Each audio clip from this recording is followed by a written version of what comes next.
So, what's up everyone? I'm Lewis here, and I'm hanging out with my good friend James Wedmore, who I just flew out here all day. We're in Laguna Beach. You can kind of see the beach and the ocean. Beautiful sunset right now. It's amazing right now. It's the magic hour. This is magic. Probably in like five minutes the sun will go down, but we've been shooting videos all day and kind of going over content about YouTube marketing and getting traffic from videos. And I guess I just wanted to ask James really quick, kind of behind the scenes, a little bit more about YouTube and video marketing. I was going to ask you, do you think that every business owner or professional or entrepreneur or anyone doing business right now should be using video for content or for any way to promote their business? Or do you think that just getting by writing content is good enough?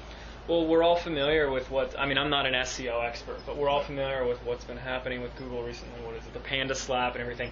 Article sites are getting deranked. I have a lot of old blogs and niche sites and stuff, and I've just seen the traffic nosedive. Go down. Yeah. And Google's always changing its algorithm, but what's going to happen is they're always going to want you to, as a visitor, always visit YouTube, which they own. Mm-hmm. So your content is obviously showing up, your videos are obviously showing up, or someone else's videos are showing up on the first page of Google when you type in those keywords. Right. So obviously for search and traffic generation purposes, it's a no-brainer. Right. But what happens is people tend to, in their mind, make up this story about why they shouldn't be doing video because they're no good in front of the camera, or they're not a technical genius, or whatever other excuse they want to make. And as I love to say, is you don't have to be a De Niro in front of the camera. You don't have to be a Spielberg behind the camera. Now, I come from a film background, so I'm using these expensive, big, giant cameras and working with actors or people who want to be actors, and I had to get rid of that. I had to realize that type of stuff will bog you down. We're filming this video on a $100 little Kodak camera, and that's the type of stuff that's important. It says Play Sport. Yeah. It's a little waterproof camera. It's about as cheap as they get, but it works. It absolutely works. So, what about in the next couple of years? What about the next couple of years? So, what do you think is going to happen to people if they don't get into video? It's just going to be harder struggle to try to make more sales or build a business? Well, their competitors are going to get into video, and what I'm already seeing, they're already doing it. A lot of people are already doing it. Right, and what I'm seeing with YouTube itself is I don't remember when it was, but they celebrated their 5th birthday recently in the last few months. And I'm looking at videos I've uploaded a few years ago. I'm looking at competitive niches that I'm interested in going into and targeting for other new videos. And guess who's at the top? Videos that were uploaded 2 or 3 years ago. So imagine what it's going to be like. On Google.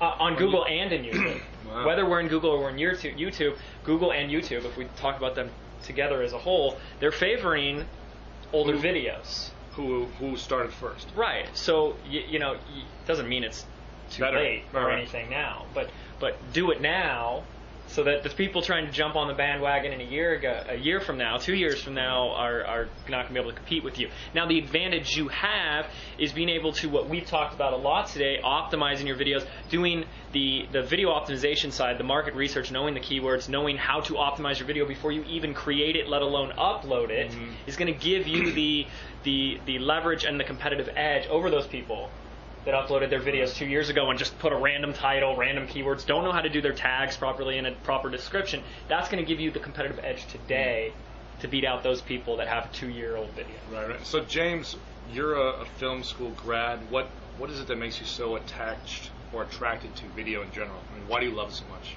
I think the answer is simple. There's two sides of it. First, as a creative, right? Well, my first class I took at film school was called visual storytelling, and I think that sums it all up for me. And that's what the whole journey has been, is about being able to create a story. We're a culture based on telling stories.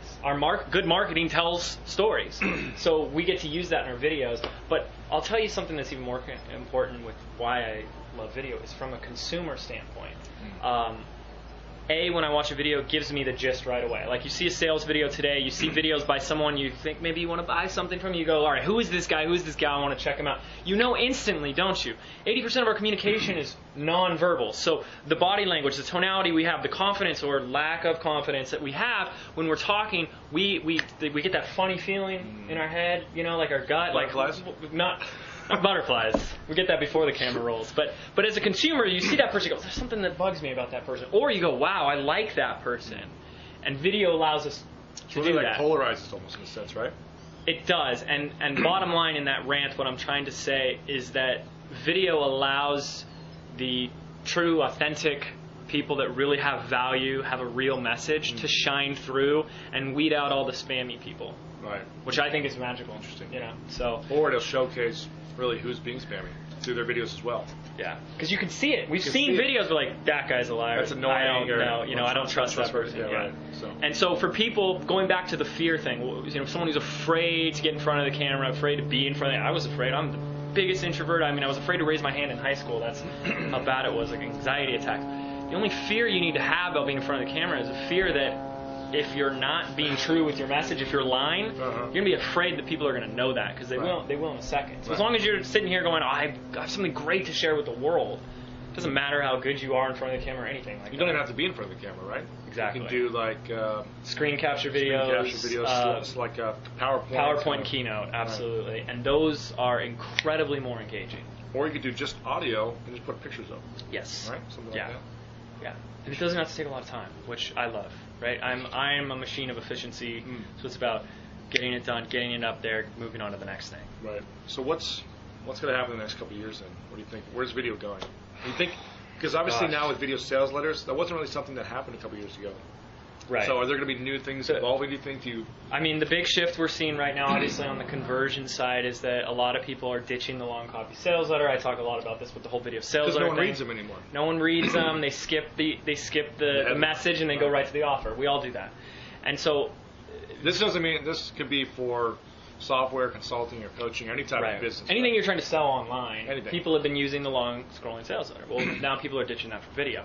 So I think that's just going to continue to happen with everything, your About Me page or your frequently asked question page. Like, it's just more use and integration of video. Now I'm seeing the emails that are coming in that are video embedded emails and stuff like that. I don't know if I'm on board with all that, but you know, we're going to see more of it. And I don't see YouTube going anywhere soon.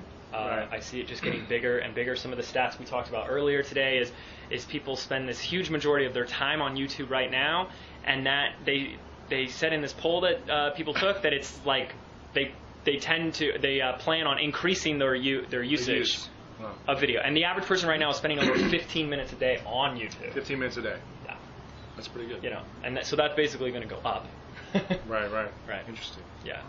What about, I mean, the reason why I think people like video is because now more than ever is because our attention spans are less, wouldn't you say? So reading something is harder for us. That's why, I mean, Twitter has pretty much broken us down by saying, you know, if you read anything longer than 140 characters, it's too long. So reading a 1,000-word sales page is a lot harder than pressing a button and watching a story, a visual story, like you said. Absolutely. And there's something else here that no one really talks about, but if we know our good friend Billy Mays, rest in peace, he coined this term of demonstrability, and I'm like, what the heck does that mean? But if you saw Pitchman, the show he was on, every product, before they picked it up and said, we're going to sell this thing, we're going to rock it, they had to say, what's the demonstrability factor? And I think that's important that's one of the things that video will do that text never could. So let me say I'm in the pick a niche, like the fitness niche, and I'm going to tell you how to do the perfect ab crunch. I can't really do that in an article, can I? I can't really say, well, you want to sit there, you know, on your knees, and it's like you read that and I don't understand. And even pictures, like if you do a before after A/B picture, like it's just not as well. But video, it works for that, and that's where people are going to go to that. So why? It's because your video is demonstrable. Like ours right now is just us talking. Right. But what would be really cool is if we did something demonstrable, like show you the sunset or be doing something cool. So what you want to look for when you're producing content is what are the things that an article couldn't do that video can do for you. So not just like, here's the tip of the day, but like, here's how to do this, or here's what this looks like, or here's how I broke it down so you can see me doing it live. Right. Demonstrability. It's allowing you to use video to its full potential. And I'm just guessing this right now. I have no clue the facts and the numbers, but I'm assuming that you can sell a lot more through video than you ever could through written copy. Yes. I don't know the numbers online for people driving traffic to long sales copy, written copy converted to commercials on TV, and comparing the amount of traffic or eyeballs who's watching the commercials to buying whether through the phone or through the web or whatever it may be. But I'm assuming that a video selling something is always going to convert better If it's done right, absolutely. If right? some of the best two people, copywriters in the world and editors or whatever Right. went up against each other, you'd probably sell more from a video than you would from copy, right? Yes, and then the other element You think it's I'll for any add- product or any type of niche? Or any if you said across the board the video is the same quality as the long copy sales letter, that's what's going to happen. Yes, you're going to see on average what we've been seeing. We've been doing this a lot of niches from health, relationships, internet marketing to even software and other types real of estate. We've done stuff for real estate, offline businesses like CPAs and stuff like that. Right. The video converts more.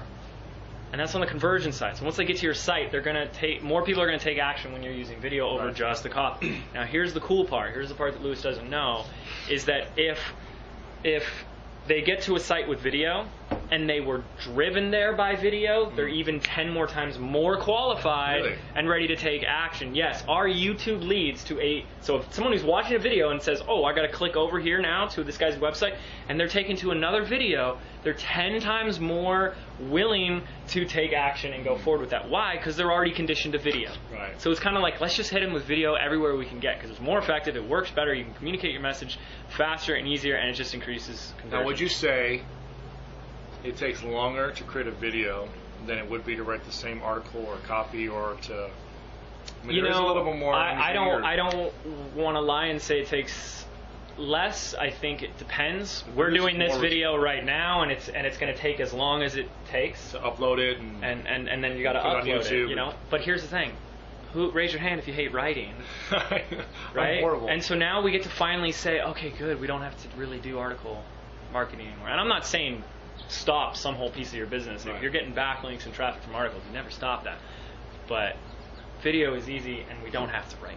Right. Well, it's easy if you use it the right way that works best for you. So if you don't like being in front of camera like this, then you don't want to do it that way because it's going to be hard and difficult for people. And I do a lot of videos where I'm not in front of the camera. Right. So I got to get ready. I got to do my hair and makeup, and that takes time. No, Right. but people really do. You know, if you're female, a lot of female clients I've worked with, it's a big hassle. You've got to get the hair and the makeup ready. That's an hour just to do a video. And we just said, hey, let's wrap up tonight with a video before the beautiful sunset Going goes down. Right now, what if they're not an entrepreneur or a small business owner, but they're like a big company, so they don't even have to be the person in front of the video? Do you think that all businesses should be using video no matter what? Absolutely. To get I mean, if they have something online, like a web presence, and they want to use it for traffic generation, that's Right. absolutely. Awesome. Yeah, Cool. as simple as that. Awesome. Let's show them the view real quick. Yes. We'll finish with that. Yes, here's our demonstrability with this view I right don't know if you there. can see it that well with this little I think it's kind of $20 camera. focusing.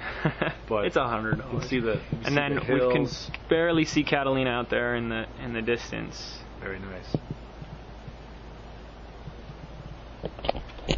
All right, we'll see if we can put it back here for everybody. That works. I think we kind of changed it up there. Well, what's the one last thing you should say to people, or that you have advice for people who are Yeah, that's always thinking about right. video? Or That's always hard. You know, say okay, just say one thing. whenever someone asks me that, I say, you know what? The best thing you can do is be consistent and take action. It Right. doesn't matter what type of video or what type of strategy we're Yes. talking about, but it's just to do it. Why don't you say that? And that I- seems so easy to say that. Just do it. Just take action. But what do you? But that's what keeps everybody from seeing the results, is they're not actually don't do doing it. it. People get in their heads, they think about it a lot, they talk about it a lot. They strategize too much about it. But just going off of that, because that is what I was going to say, is do it. Is just keep in mind that when you film your first video, no one has to see it. Right. You can delete it and do it over again. I have a rule of the magic of 3. If you want to do your videos and you're not very comfortable in front of the camera, do it 3 times. The 3rd time is a charm, and it's going to be awesome. Every single time you get in front of the camera, every time you say your message, it's going to get better and better and better. So delete the other one, do it again. Delete the other one, Awesome. do it again.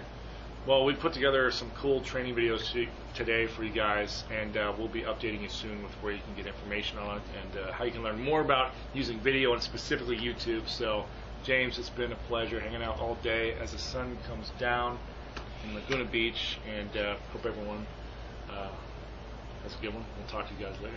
See ya.